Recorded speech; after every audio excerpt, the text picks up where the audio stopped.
Perhaps one of the hardest and most painful parts about being in love is if it doesn't work out.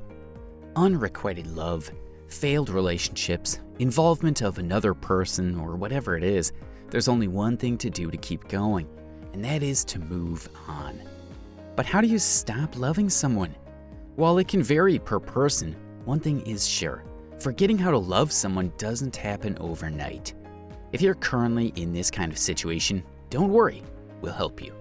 Hi there and welcome to Top Wisdom. If you haven't yet, make sure to subscribe on our channel for your daily dose of self-help related contents. As mentioned, today's topic will be all about ways to stop loving someone. So without further ado, let's get started. 1. Accept this situation. They say that the first step is always the hardest. But once you get to take the first step, everything that comes next will be much easier. Same thing goes for when you want to move on from someone. Accept that he did not love you back, or that the relationship failed, or that he gets tired. By recognizing what went wrong, you're one step closer to finding out how to handle your situation. Do you think he's something worth your emotions for a long time? Don't run away from your emotions and expect it to go away in a day. It may be hard, but it will be harder in the long run if you don't act from overcoming it. 2. Know that it's a process. When something that you took for a long time to work out suddenly breaks, don't expect yourself and the situation to get fixed overnight. Things like these, especially the one that involves your feelings, take a long process or even more for you to be fully healed. While breakups, unrequited love, or whatever reason that you need to stop loving someone is definitely difficult to handle, it's always a good idea to pause for a while. Breathe. Take a quick break from everything and just hang in there. Let your emotions decide for your next step.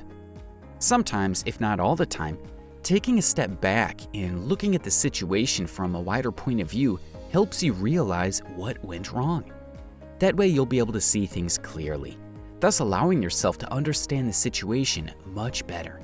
That's where acceptance starts. 3. Distract yourself. After you have accepted your situation, then it's time to distract yourself.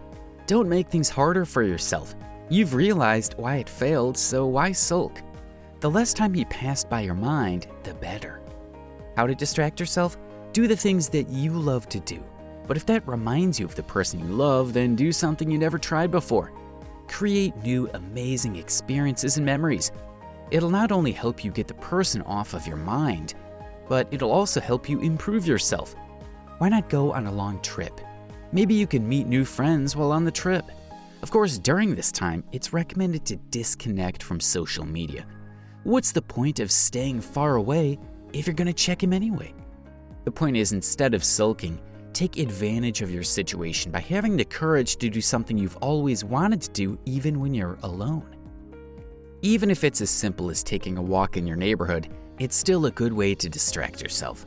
Look at your environment, the busy streets, the noisy traffic, the smiles from the people you meet. Appreciating the things around you is a good way to start creating a newer and better version of yourself. 4. Take care of yourself. Usually when you're in the process of moving on, it's really hard to take care of yourself. You're even clouded with dark thoughts, and you're slowly forgetting about yourself. Even if it's hard, try your best to take care of yourself. Why not try out a new hairstyle you've always wanted to try? Go shopping, change your style, buy a cup of coffee and drink it with pleasure. Have a relaxing massage or take a warm bubble bath. Whatever that makes you more confident, don't hesitate to do it. Don't resist taking care of yourself just because the person you once loved made you feel low and unappreciated. 5. Cut all ties with that person.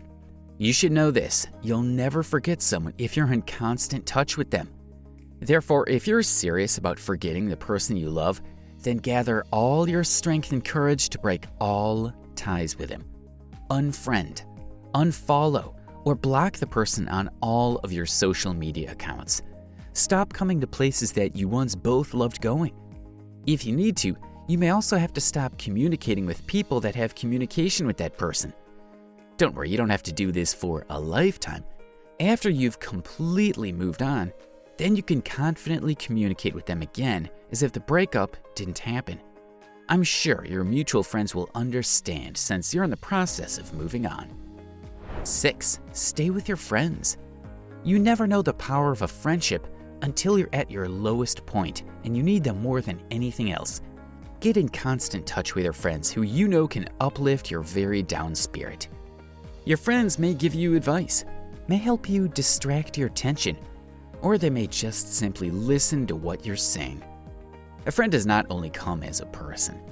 Sometimes a friend may be in the form of a four-legged creature, such as a dog, cat, or a pet. If you have one, it's a good idea to stay close to them. Even when they don't talk or give you advice, their presence is strong enough to keep you calm and make you feel better. They're also rooting for you, and it will show in a way they can. These true friends will serve as your cheerleader, so make sure to win the emotional battle you're currently going through. 7.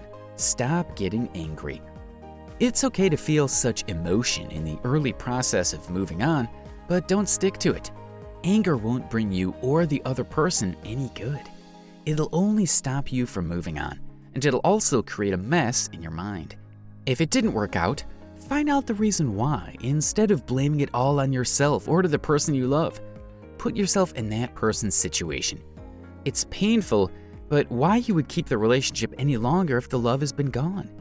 Understand that love failures are part of a human's life and we can't avoid it. Just think about what you both had as a good memory and take a step back and realize all the learnings you've had to grasp during the process. 8. Don't blame anyone for what happened. Relative to what we're talking about, not getting angry means that you should also not blame anyone for everything that happened. Understand that the person may be trying his best to keep the relationship going, but it just won't really work out. Who knows, as much as you're trying to stop loving someone, maybe they have done forcing themselves to love you back for a long time, but they just can't. And first of all, it would be unfair to force love. So don't blame yourself or the person you love because of the failed relationship. Maybe you're just not giving the love to the right person. As I've mentioned, getting angry at first is part of the process, but pointing fingers as to why the relationship failed is another thing. Remember, anger and bitterness will prevent you from going further. Instead, it'll only make you feel low and desperate. Let's just take a look at your situation this way. This failed relationship is part of the process of being a better person. So once you meet the person that is destined for you, you're already the best version of yourself. And that ends our video for today. If you find this video helpful, and I hope you do, make sure to like, share, and subscribe. Also, don't forget to click the notification bell button so you won't miss any of our future videos. Once again, this is Top Wisdom. Thank you for watching, and I'll see you again in our next video.